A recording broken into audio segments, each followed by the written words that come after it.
In an 18-square-meter apartment in Osaka, a 42-year-old man was found dead 3 weeks after his heart stopped. No friends called. No neighbors questioned the silence. Expired food still sat on the table, untouched. His name never appeared in the news, not because his life was insignificant, but because his story was ordinary.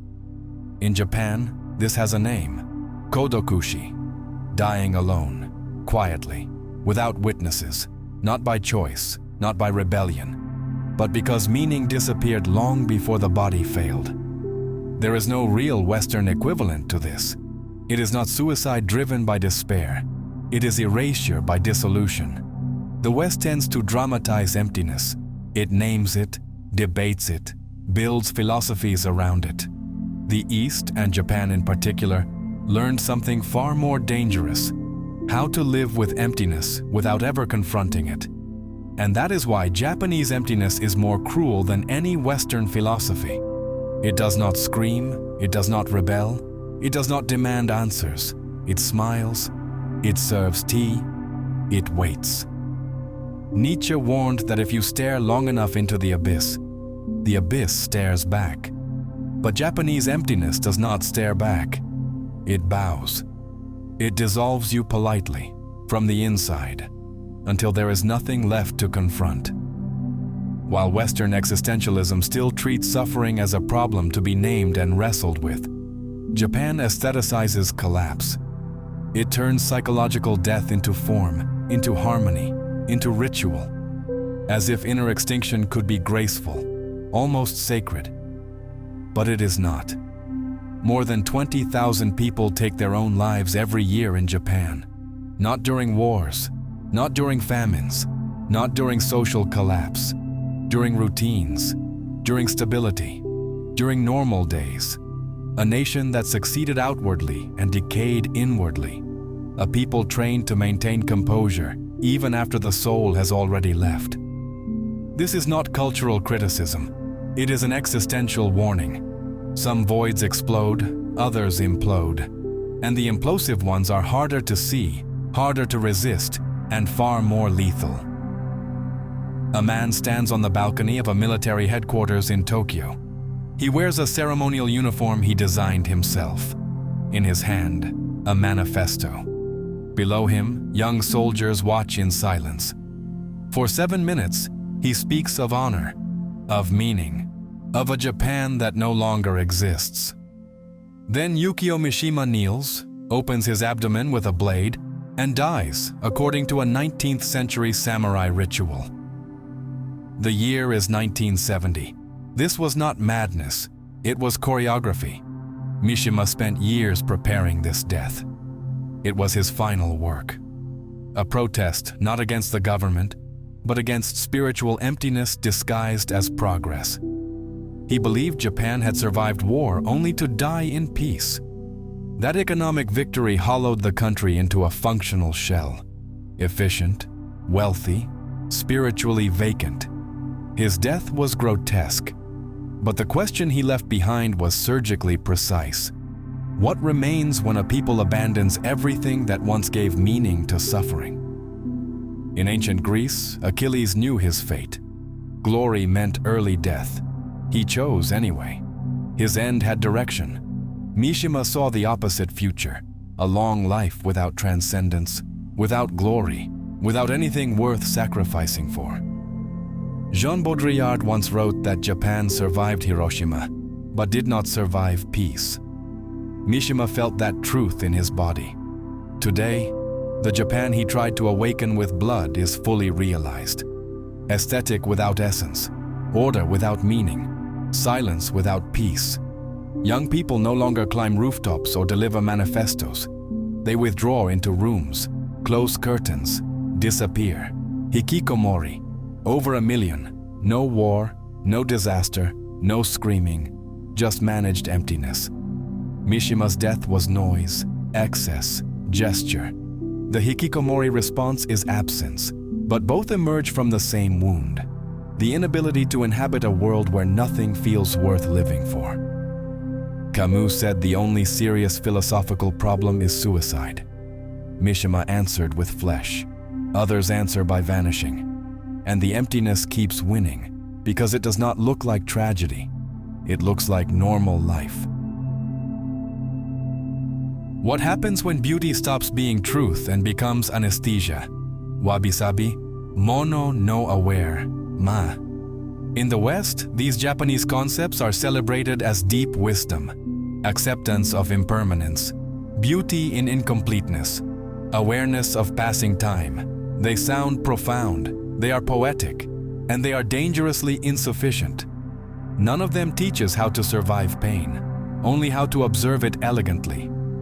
Wabi-sabi does not say resist, it says accept. Mono no aware does not say fight time, it says admire its passing. These are contemplative tools, not existential lifelines. This is the subtle cruelty of Japanese emptiness. Despair is masked as wisdom. It is the logic of offering flowers to a terminal patient instead of painkillers. Aesthetic consolation replaces existential urgency.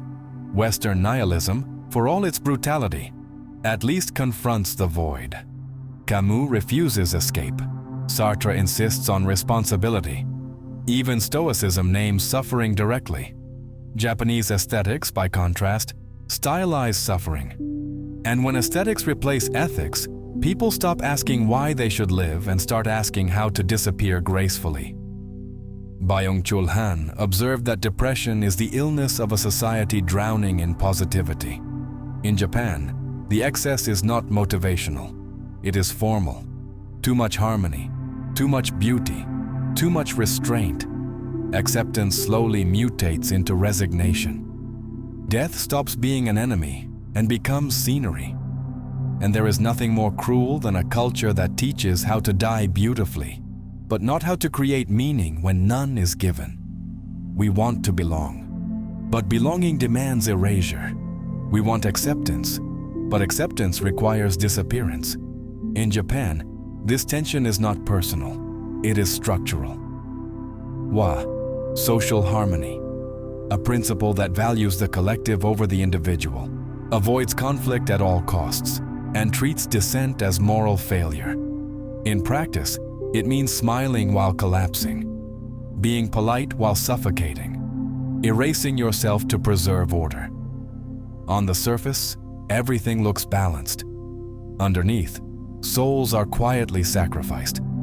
Foucault warned that modern control no longer needs force. It operates through internalized surveillance. Power does not command. It waits. Japan perfected this culturally. No authority needs to repress you. You repress yourself. Takeo Doi called it amai, the deep dependency on social approval, a dependency so ingrained that people would rather vanish than disappoint. That is why Japan has extremely low violent crime rates and extremely high suicide rates. Pain does not explode, it rots. In the West, suffering becomes anger, art, protest. In Japan, it becomes absence. A teenager disappears into his room for years. A salaryman works until his heart fails at a train station. Different faces, same poison. Perfect harmony suffocates. A collective that does not allow chaos destroys individuality. This is not cultural, it is human. When pleasing others becomes more important than being real, truth dies first. Then people follow. The void does not arrive screaming. It arrives as routine, and routine never triggers alarms. Western philosophy offered Stoicism as defense. Control the mind. Endure suffering with dignity. Epictetus said we suffer not from events but from judgments. That works when pain is acute. But Japanese emptiness is not acute. It is ambient. Not a fire, a slow leak. How do you apply Stoicism to nothingness? How do you endure a life with no catastrophe, only endless repetition? Wake up, work, return to a box-sized apartment, microwave dinner, scroll, sleep, repeat. No tragedy, no scandal, just emotional flatline. This is the abyss, a life that functions but does not resonate.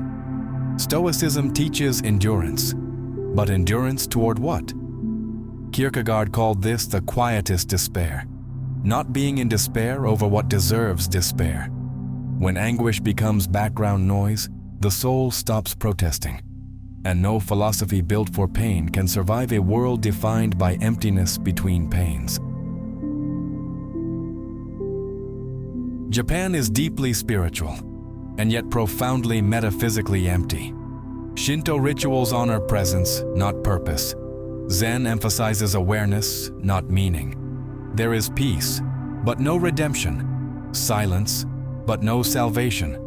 Western spirituality promises transcendence, even when it fails. Japanese spirituality teaches acceptance without escape.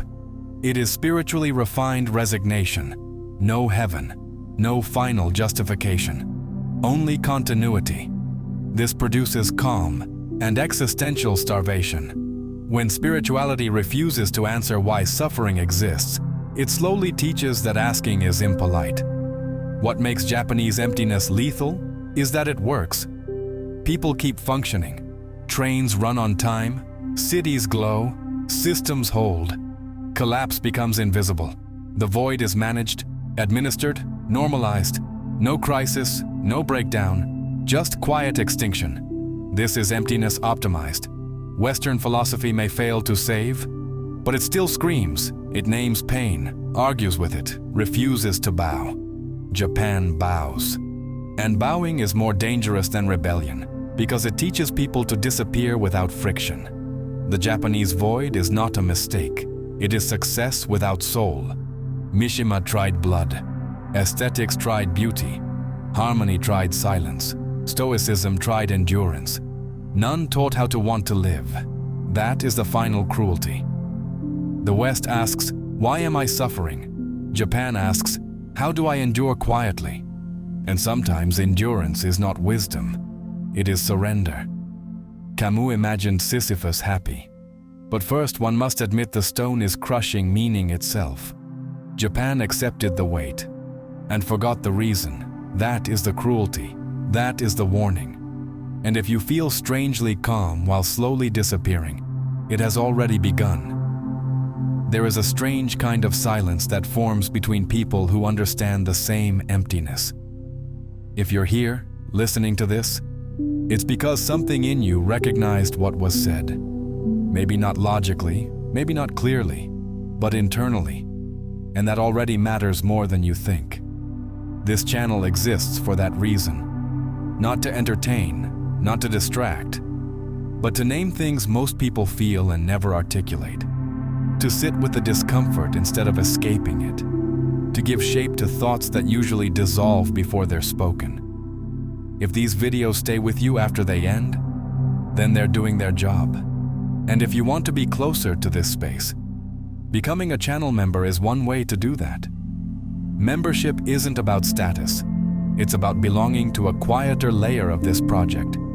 You get access to exclusive reflections, deeper content, and a more direct connection to the ideas that don't always fit into public videos. It's for those who want to go further, not faster. If you're in a position to do more, Super Thanks is another way to support the work. It's a simple gesture, but it carries weight. It says, this meant something to me, and that recognition is what keeps this channel alive. That said, hear this clearly and honestly. If all you do is watch, listen, reflect, and come back, you are already helping. If you share a video with someone who needs it, you are already helping. Your presence here is not taken for granted. Support is appreciated, never expected. Belonging is offered, never demanded. Whatever you choose, thank you for being here.